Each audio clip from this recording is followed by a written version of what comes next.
और जो पुण्यात्मा परमात्मा के संग में कभी किसी युग में रहे हैं तो वो पुण्यात्मा ही आज परमात्मा की तरफ अग्रसर हुए हैं। तो दुर्भाग्य है उन प्राणियों का जो परमात्मा की खोज में और काल के ग्रुप में जाकर सेट हो गए। वो काल के ग्रुप कौन कौन से हैं? पुण्यात्माओं, काल ने इस ज्योत निरंजन ने कहा था कि परमात्मा की इसकी वार्ता हुई थी, तब कहा था कि भगवान 3 युगों में जीव थोड़े ले जाना, सतयुग त्रेता द्वापर में कम जीव वापस ले जाना अपने लोक में, और चौथा युग जब कलयुग आवे तब तब शरण जीव बहु जावे। ऐसा वचन हर मोय दीजे, तब तो गवन संसार ही कीजे। परमेश्वर कबीर जी अपने पुत्र जोगजीत का रूप बना करके इसके 21वें ब्रह्मांड में वार्ता की थी। इसने पहले तो झगड़ा किया भगवान से, लेकिन समर्थता के सामने इसकी पार नहीं बसाई। फिर इसने चापलूसी का सहारा दिया, चरण पकड़ दिए और कहा, आप किस उद्देश्य लेकर आए हो, क्या उद्देश्य लेकर आए हो? तो परमात्मा ने इसको सारा स्पष्ट कर दिया कि मैं जाऊंगा तेरे नीचे के लोकों में, और तूने इन प्यारी आत्माओं को कितना कष्ट दे रखा है। कोई पशु बना दिया, कोई पक्षी बना दिया, कोई कुत्ता बनाया, कोई गधा बनाया, मनुष्य बनाए तो इनके साथ कितनी यातनाएं दे रहा है।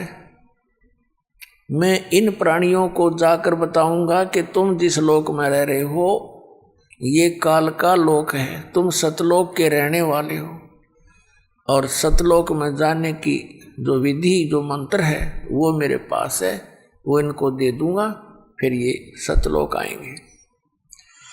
तो फिर इसको चिंता होगी, पहले तो परमात्मा के साथ लड़ाई करनी चाहिए, लेकिन परमात्मा ने कहा,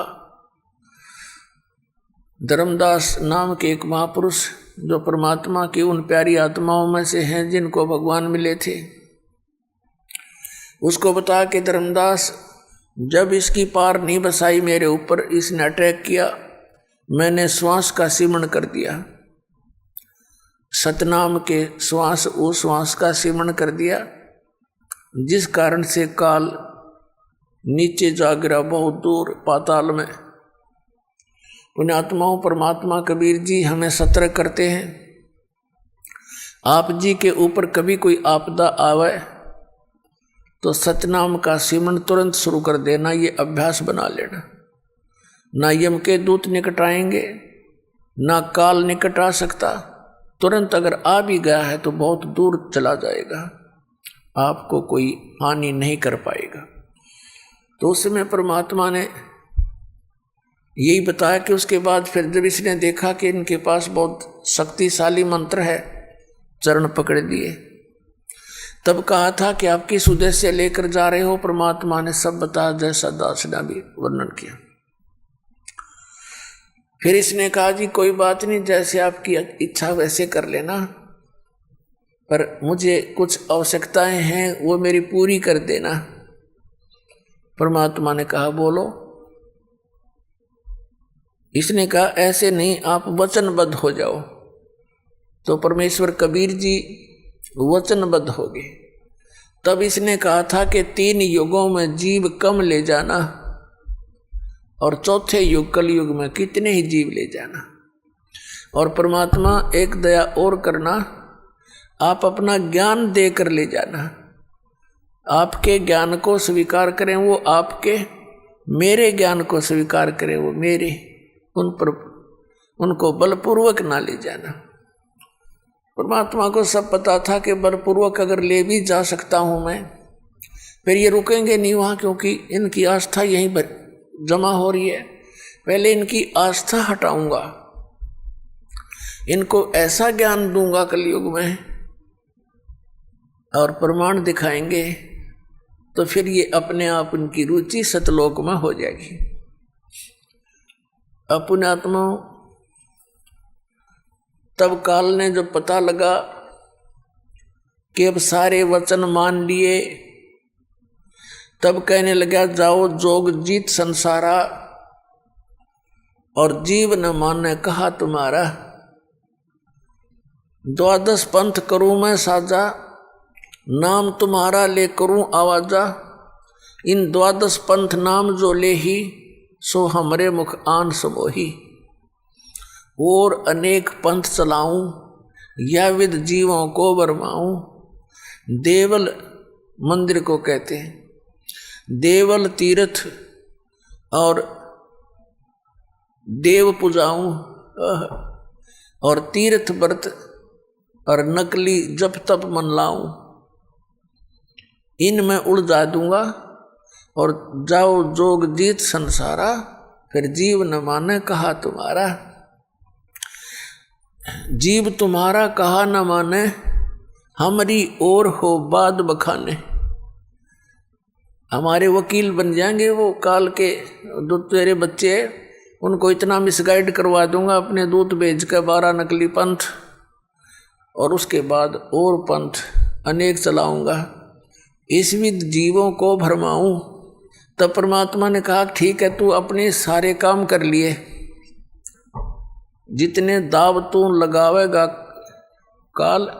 परमात्मा ने कहा था जब कलयुग 5505 वर्ष बीत जाएगा,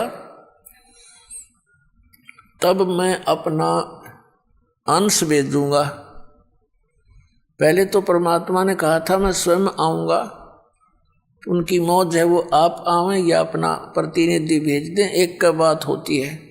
तो पुण्यात्माओं, इस काल ने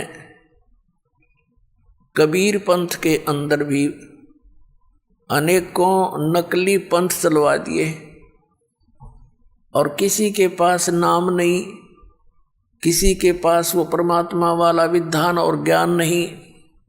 अब एक जैसे ये 12 पंथों के विषय में तो आपको बहुत बार दिखाया है, एक और पंथ है कबीर पंथ के अंदर, जो अपने आप को पारखी बोलते हैं, जो अपने आप को पारखी संत कहते हैं। और वो कबीर परमेश्वर जी को अपने पंथ का, यानी कभी इस पारख पंथ का प्रमुख मानते हैं, और वो केवल परमात्मा द्वारा बोली गई वाणी, जिसको एक बीजक ग्रंथ कहते हैं, कबीर बीजक, उस वाणी को ये पारखी संत सत्य मानते हैं, और कहते हैं कबीर साहब ने जो वाणी बोली है ये सारी सच्ची हैं, जो बीजक में लिखी है।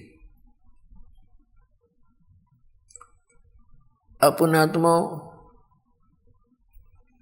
अब ये यथार्थ ज्ञान परमात्मा के बच्चों तक पहुंच रहा है, इस चैनलों के माध्यम से,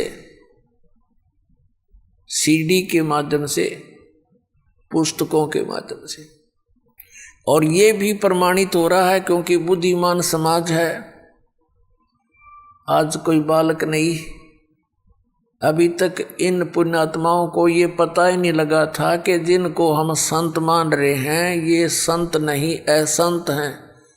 ये तो आपसे भी नीचे स्तर के ज्ञान के व्यक्ति थे, क्योंकि इन्होंने वो भक्ति भी छुटवा दी जिससे थोड़ा बहुत लाभ मिलना था। जैसे घर घर में जोत जगाई जाती थी, जो हवन यज्ञ का काम करते थे, इन राधा स्वामी पंथ, धन धन सतगुरु पंथ वाला ने, जय गुरुदेव पंथ वाला ने वो भी बंद करवा दी। और क्या कहते हैं, हम तो अंदर ज्योति देखेंगे, अंदर देखेंगे, अंदर की ज्योत जलाएंगे। ये खाक ज्योत जलाएंगे, ने 5 नाम काल के जाप करें। और गुमराह किए बैठे सतलोक जान की बात करे। है तेरा गजब भैया।